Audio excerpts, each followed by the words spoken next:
एक बार प्रेम से बोलो शंकर भगवान की जय, भोले बाबा की जय, माता पार्वती की जय।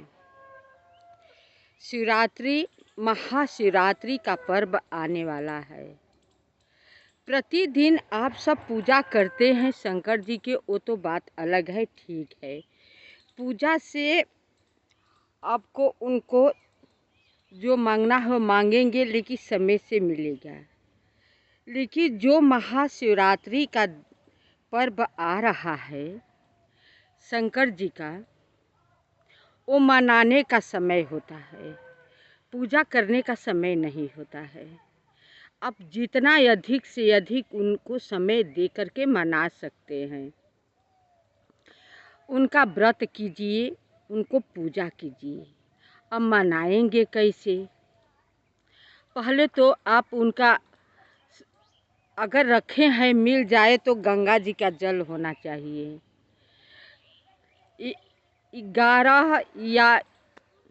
11 से कम क्या होना चाहिए? बेलपत्र, जिस पर कि आप राम राम लिखे रहेंगे, उस सफ़ेद चंदन से लिखे होंगे।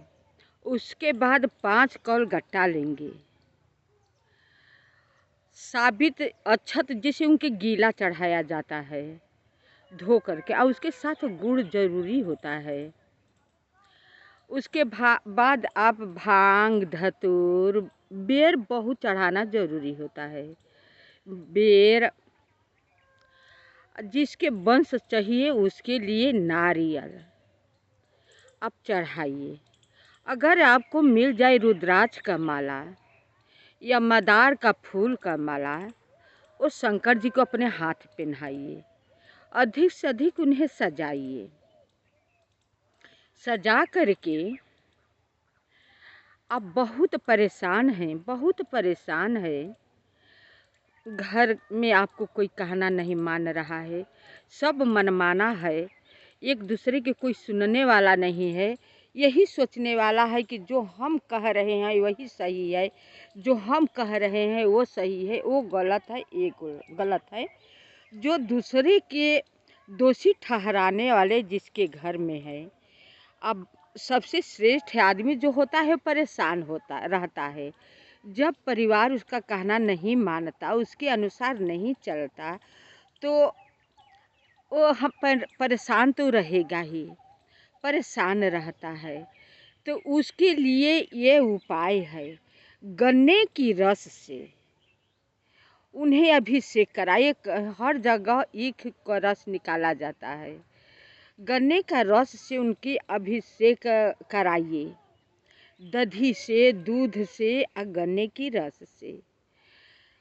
शहद जरूरी है, शहद से उन्हें खूब स्नान कराइए। ओकरे बाद घी से, चंदन से लेपन कीजिए, देसी घी से लेपन कीजिए।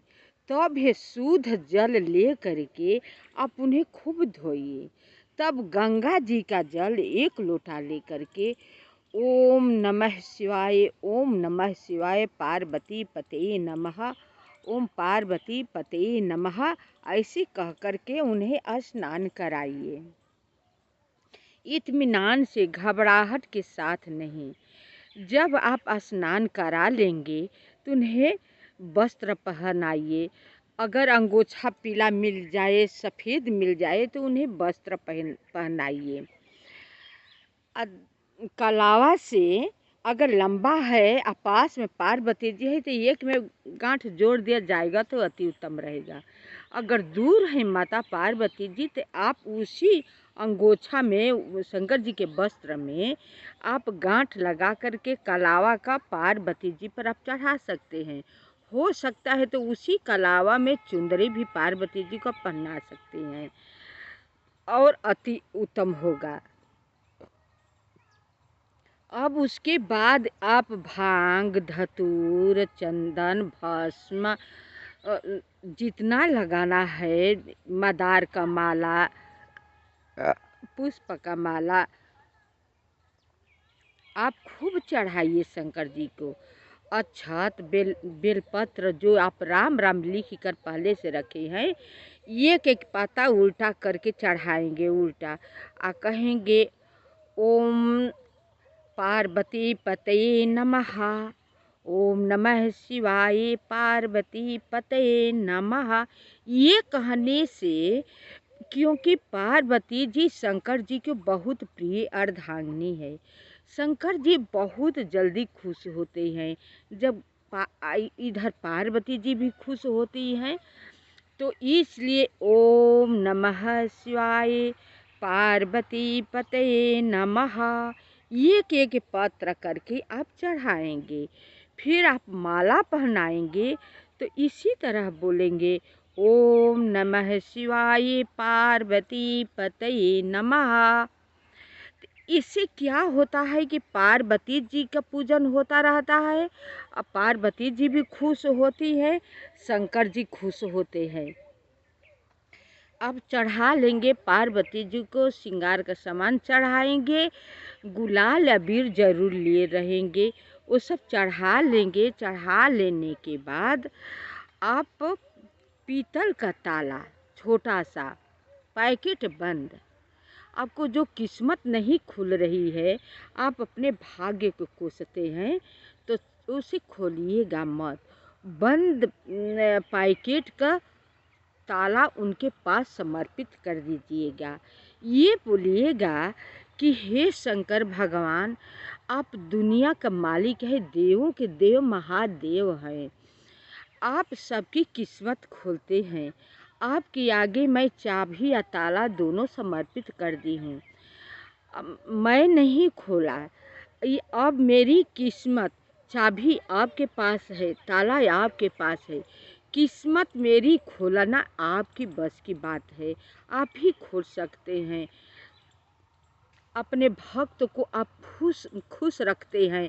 आप तो इसी तरह दयालु हैं, भंडारी हैं। आप कह करके समर्पित कर दीजिए। ऐसा कीजिए कि कोई टोके ना। फिर सब चढ़ा लेने के बाद अर्पण ऐसे कीजिएगा। कर लेने के बाद दीप धूप दिखाइएगा। दिखा करके वहाँ पर चालीसा पढ़िए, आप माला कीजिए। बहुत भाव भक्ति से अपना अर्ज, जो आपके पास समस्या है, उस समस्या को कहिए। कह करके आप पूजन कीजिए। पूजन कर लेने के बाद तब आरती कीजिए खूब भाव भक्ति से। आरती कर लेने के बाद उन्हें निमंत्रण भी देना है कि शंकर जी, मैं जा रहा हूँ या जा रही हूँ, शाम को आपको आऊँगी आरती के समय। फिर शाम को जाइए। अगर सफाई हो गई हो तो अच्छी बात है, नहीं तो अपने हाथों से कीजिए और उन्हें उसी तरह खूब पूजा भाव भक्ति से कीजिए। जितना आप करेंगे उतने ही जल्दी मानेंगे, क्योंकि मनाने वाला ही समय होता है। तो आप उनके मनाइए, मना करके उस दिन आप व्रत रहिए। घर पर आ करके वहीं पर अगर कीर्तन होता है तो अच्छी बात है, आप रह कर कीर्तन करेंगे, लेकिन ज्योत आपको जलता रहे। 24 घंटा वहीं पर मंदिर में ज्योत आपके जलना चाहिए, जलता रहे। अगर किसी कारण बस मंदिर दूर है, आप नहीं जा सकते हैं, तो ज्योत जलाइए घर पर। शंकर जी के तस्वीर देख करके, जो कि वो तस्वीर जिस पर पार्वती जी हो साथ में, वो तस्वीर देख करके आप कीर्तन कीजिए। फिर भोर में स्नान करके शंकर जी के पास जाइए। तो आपको ज्योति अगर जलता रहेगा, बुझी नहीं है, जलती है रहेगी, तो मान लीजिए कि आपकी पूजा भोले बाबा ने स्वीकार कर लिया। किसी कारण आपकी ज्योति बुझ गई है तो बुझनी नहीं चाहिए।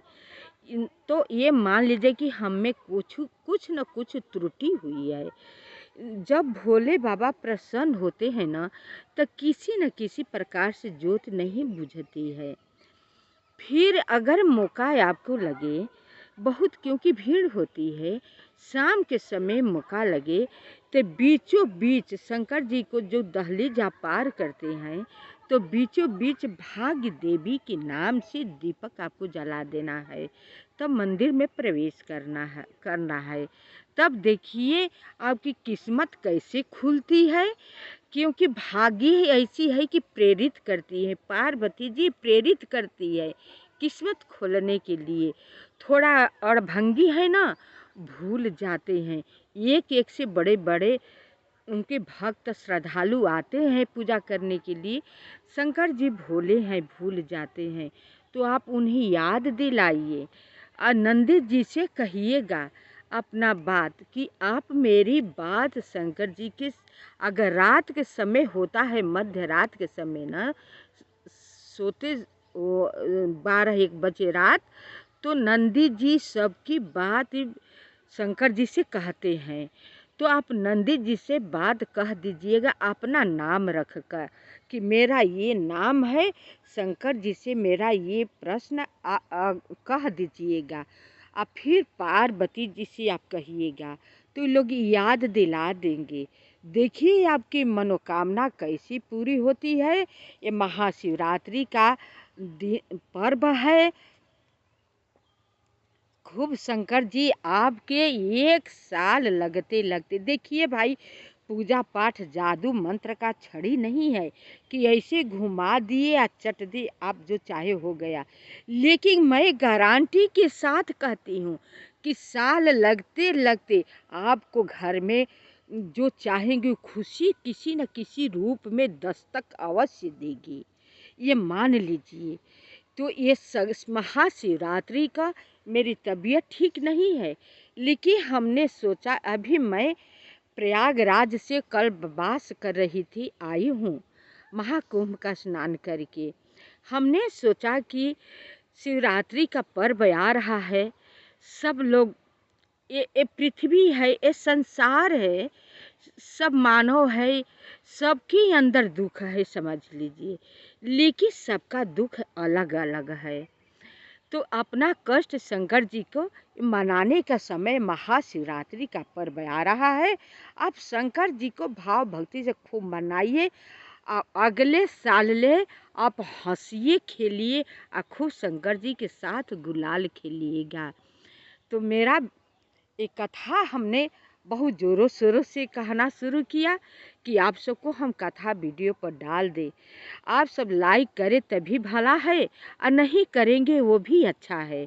सब्सक्राइब करेंगे वो भी अच्छा है, नहीं करेंगे वो भी अच्छा है। मेरे लिए तो भोले बाबा ही सब कुछ है, क्योंकि वही कराते हैं, उन्हीं के बल पर मैं चलती हूँ। जो चाहती हूँ वही उन्हीं से करती हूँ, कह देती हूँ अपने बात, वो कर देते हैं। आदमी तो एक निमित्त होता है, माध्यम होता है, जो करते हैं से वो करते हैं। हाँ, आप रोग से बहुत ग्रसित हैं तो आप हरी दूब जो है घास, उसको रस मिक्सी में पीस कर निकाल करके शंकर जी का अभिषेक कर दीजिएगा। यदि आपके पड़ोसी परेशान कर रहा है, शत्रु परेशान कर रहा है, तो आप सरसों का तेल से उनका अभिषेक कराइए। देखिए आपको कैसी मुक्ति मिल जाती है। तो ये वीडियो मैंने डाल दिया, आप अवश्य पूरी वीडियो पढ़ेंगे और सुनेंगे तब आपको समझ में आएगा। तो मेरी वीडियो कैसी लगी आपसे मैं कह देती हूँ कि लाइक सब्सक्राइब आपकी मन की मर्जी है। तो आप सब कम से कम कमेंट कर देंगे ना, तो हमें संतुष्टि मिल जाएगी कि आपके माध्यम पहुँचे है, आपको अच्छा वीडियो लगा है। आप कुछ अच्छा लगे या बुरा लगे, उपाय से चूकिएगा मत, अपना उपाय अवश्य कीजिएगा, ताकि आपको भला होगा ना, खुश होंगे ना, तो मुझे भी बहुत खुशी मिलेगी। हम सबको खुश रखना चाहते, मेरा एक ही सिद्धांत है कि अब मरने का समय आ रहा है, एक एक दिन समय जो है घटता जा रहा है, तो क्यों न सबको सब कुछ मैं बांट कर जाऊं। बस मेरा यही मकसद है कि मैं सबको खुशियाँ बांट कर जाऊं। जब मेरे पास गुण है तो मैं मर कर लेकर नहीं जाऊं, सबको दे कर जाऊं, सबको दे कर जाऊं, मेरा यही संकल्प है। तो आप सब इसका फ़ायदा उठाइए, जोरों शोरों से फ़ायदा उठाइए, खूब मनाइएगा भोले बाबा को, खूब त्यौहार मनाइए।